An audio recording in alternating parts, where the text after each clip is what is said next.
Banbhoolpura railway अतिक्रमण फैसला नहीं आया, फिर से टल गया है। जी हाँ दोस्तों, तारीख बढ़ गई है। कौन सी डेट है वो भी हम आपको बताएंगे। एक छोटी सी वीडियो होने वाली है, संक्षिप्त में थोड़ा डिटेल से आपको बताते हैं कि क्या प्रकरण रहा बनभुलपुरा मामले का, क्यों सुनवाई नहीं हुई, कारण क्या है, और जो ये भ्रम की स्थिति, डर का माहौल जो बना हुआ है उसको मैं दूर करूंगा। जिस तरह से शहर में जो है बनभुलपुरा एरिया में जीरो जोन घोषित कर रहे हैं और लोगों के बीच डर और खौफ का माहौल पैदा है, तो उस पर हम थोड़ा सा चर्चा करेंगे। छोटी सी वीडियो है, आपको डिटेल से बताएंगे। खबरें आपको लगी गई होंगी कि सुनवाई नहीं हुई, डेट बढ़ गई है, मगर आपको मैं थोड़ा सा अच्छे से समझाता हूं कि क्या था मामला और क्या है। तो बने रहिए चैनल में। चैनल को सब्सक्राइब करना ना भूलिए। अगर आप चैनल में नए हो, वीडियो शेयर करें, लाइक करें, कमेंट करें। नमस्कार दोस्तों, आप देख रहे हैं Koranga daily blog, YouTube channel, Facebook and Instagram में। आज हम बात करेंगे बनभुलपुरा की। जी हाँ दोस्तों, 2 दिसंबर को सुनवाई होनी थी, किसी कारणवश सुनवाई नहीं हो पाई। उसके बाद सुनवाई होनी थी 10 तारीख को, 10 दिसंबर को भी सुनवाई नहीं हो पाई। पहले क्या है, 2 तारीख को बहुत ज्यादा अलर्ट घोषित था, और अब भी जो है 10 तारीख को भी काफी ज्यादा अलर्ट मोड पे पुलिस प्रशासन यहाँ पर था। तमाम फ्लैग मार्च निकाले जा रहे थे। 2 तारीख को भी निकाला गया, 10 तारीख को निकाला गया। कम से कम लाखों का खर्चा हुआ। अगर आप बजट के हिसाब से देखेंगे तो इन 2 दिनों में तैयारियां बहुत पहले से चल रही थी, मगर इन 2 दिनों में जो खर्चा हुआ, काफी लाखों का खर्चा हुआ प्रशासन का। दूसरी चीज ये है कि हल्द्वानी में जो व्यापारी हैं, जो काम करते हैं रोजमर्रा की जिंदगी, या फिर बड़े व्यापारी, छोटे व्यापारी, सभी का नुकसान हुआ, क्योंकि वो एरिया में पूरा जीरो जोन घोषित कर दिया गया। आवाजाही जो है बाहर के वाहनों की रोक दी गई थी, रूट डाइवर्ट कर दिया गया था। तो इससे खासा दिक्कतें हुई। जरूरी नहीं पूरे हल्द्वानी शहर में इसका प्रभाव पड़ा। लोग घर से बाहर कम निकले और खरीदारी कम करी। दुकानों में एकदम सन्नाटा पसरा रहा। हल्द्वानी शहर में भी एकदम सन्नाटा पसरा रहा। ज्यादा भीड़ भाड़ नजर नहीं आई, चाहे आप रोड पे कहेंगे या फिर बनभुलपुरा तो एकदम खाली खाली सा लग रहा था। तो सुनवाई होनी थी, 24वां नंबर उसका था, 23 या 24वां नंबर था कोर्ट में। वो आ नहीं पाया, सिर्फ 15 नंबर तक ही चल पाया। 15 नंबर के बाद जो केस थे वो ले नहीं पाए जज। 3 जजेस वहां पर बैठे हुए थे, 15 ही केस सुलझा पाए। उसके बाद कोर्ट का समय खत्म हो गया, दोपहर तक था। उसके बाद लंबी बहस चली, उसके बाद भी नहीं हुआ। तो उसके बाद जो है फैसला टल गया। अगली तारीख अभी संभावित है, वो कोई फिक्स नहीं है कि ये तारीख होगा ही होगा। अगली जो है 16 दिसंबर को, 16 दिसंबर को फिर से उसकी सुनवाई होनी है कि क्या होगा कोर्ट में, किस तरीके का फैसला आएगा। उस पे 16 तारीख को एक बार फिर से पुलिस प्रशासन को वहां पर अलर्ट मोड पर रहना पड़ेगा। फ्लैग मार्च निकलेगा 15 तारीख को। अगर 16 तारीख को डेट कंफर्म होती है, ये कंप्यूटराइज होती है, कंप्यूटर से डेट निकलती है, कौन सा केस क्या है, कैसा क्या है, उस हिसाब से चलता है। तो 15 तारीख को फिर से फ्लैग मार्च निकलेगा, फिर से पुलिस वाले बहुत सारे वहां पर होंगे, बहुत सारे ड्रोन उड़ाए जाएंगे, बहुत कुछ होगा। तो काफी खर्चा होगा, लाखों रुपए का खर्चा अभी तक हो चुका है और नुकसान भी वहां पर हो चुका है।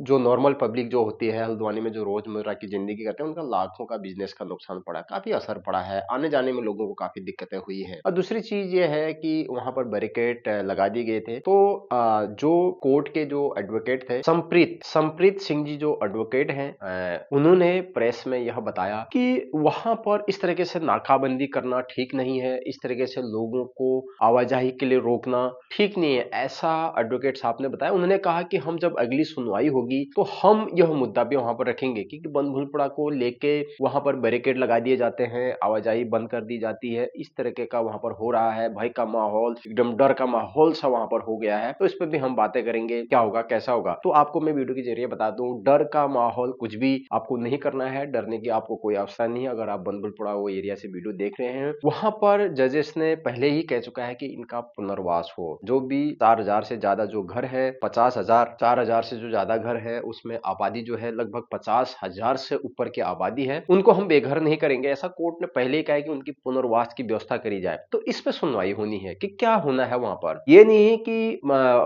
भारी खबरें आ रही है, मीडिया के जरिए खबरें आ रही है कि अरे बनभुलपुरा का अंतरिम फैसला है, सब आ जाएगा, घर टूटेंगे, सब चले जाएंगे, कुछ नहीं होगा, ये वो तमाम चीजें यहाँ पर आ रही है। तो इसमें तो एक डर का माहौल, वहां के लोगों में भय का माहौल बना हुआ है। तो ये भय का माहौल नहीं बनाना है, ऐसे अफवाहों से आपको बचना है, गलत झूठी खबरों से आपको बचना है। ऐसा कुछ भी नहीं है। कोर्ट सिर्फ फैसला सुनाएगी, उसपे विचार करेगी, उस पर फैसला सुनाएगी। ये नहीं कि माना जा रहा है कि अंतरिम फैसला होगा, इसके बाद कोई फैसला नहीं। इसमें फैसला होगा। जो वहां पर याचिकाएं लगे हैं, 10 से 11 जो याचिकाएं लगे हैं, उनकी भी सुनी जाएगी वहां पर, उनके तरफ से भी सुनी जाएगी, उनके तरफ से भी सुनी जाएगी। काफी लंबी बहस होगी। ये सिर्फ 10 मिनट या यार 1 घंटा 2 घंटा का काम नहीं है, इसमें काफी लंबी बहस चलेगी, क्योंकि वहां पर जो है 50,000 की आबादी, 50,000 की आबादी हटाना एकदम से मुमकिन नहीं है, क्योंकि वहां पर बहुत से लोगों के रजिस्ट्री घर भी है। कल झुग्गी झोपड़ियां तो आप छोड़िए, झुग्गी झोपड़ी की बात मैं नहीं कर रहा हूँ, बाकी जो घर है वहां पर लोग पट्टे में भी रह रहे हैं, काफी सालों से लोग वहां पर रह रहे हैं, तो वो लोग कहाँ जाएंगे? उनका तो पूरा घर परिवार ही खत्म हो जाएगा। वहां पर बुजुर्ग हैं, बच्चे हैं, सभी वहां पर हैं। तो वहां पर ये देखा जाएगा कोर्ट में कि क्या निर्णय निकलेगा। जनहित में भी फैसला लेना है, जरूरी नहीं है कि रेलवे के पक्ष में फैसला है, जनहित का भी फैसला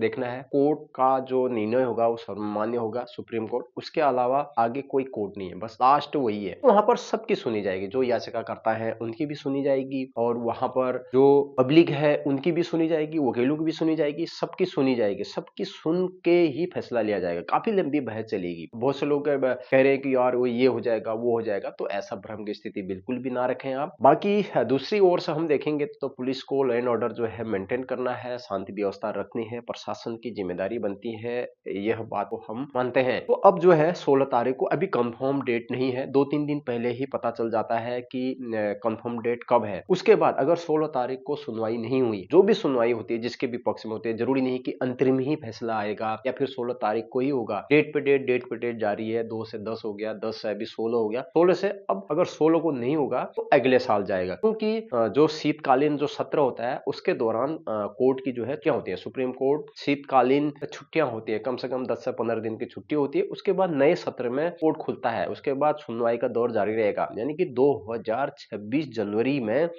ही होगा। 2026 लगेगा, आने वाला जो साल है 31 के बाद, उसके बाद कोर्ट खुलेगा। इस बीच 10-15 दिन कुछ भी नहीं होगा अगर 16 तारीख को सुनवाई नहीं हुई या फिर डेट नहीं आई। ये जो डेट निकलती है ये कंप्यूटराइज निकलती है। फिलहाल सभी की निगाहें हैं, ऐसा भ्रम पालना नहीं है, किसी को इस तरीके से सोचना नहीं है कि यार क्या होगा, कैसा होगा, किस तरीके से। जो भी होगा निर्णय सबको सर्वमान्य होगा, ऐसा वहां बनबुलपुरा के लोग भी कह रहे हैं, सभी लोग कह रहे हैं। हालांकि 10 तारीख को बहुत से लोगों को हिरासत में भी लिया गया है, बहुत से लोगों की चेकिंग भी वहां पर करे गए हैं, तो बहुत तमाम चीजें वहां पर हैं। तो वकील साहब ने ये भी कहा है कि हम वो बात भी कोर्ट पे रखेंगे कि वहां पर लोगों की गिरफ्तारी हो रही है, बैरिकेड लगाए गए हैं, ये बात भी हमने रखेंगे, ऐसा वकील साहब ने वहां पर कहा हुआ है। अब देखते हैं क्या होता है, इस खबर पर हम लगातार बने रहेंगे। हमारा वीडियो बनाने का मकसद आपको बताना है कि डेट जो है आगे चलेगी है, आपको भयभीत होने की जरूरत नहीं है, आप नॉर्मल जिंदगी जिए जैसे और टाइम पे जीते हैं, ऐसा कुछ भी नहीं है। हटेगा उसकी भी व्यवस्था होगी, कोर्ट का निर्णय जो है सर्वमान्य होगा, सभी मानने को तैयार है। मिलते हैं नेक्स्ट वीडियो में। वीडियो अच्छी लगी शेयर करना, लाइक करना। 16 तारीख से पहले 15 तारीख को हम इस खबर पे फिर से बने रहेंगे आपके साथ। तब तक के लिए इजाजत चाहते हैं, नमस्ते।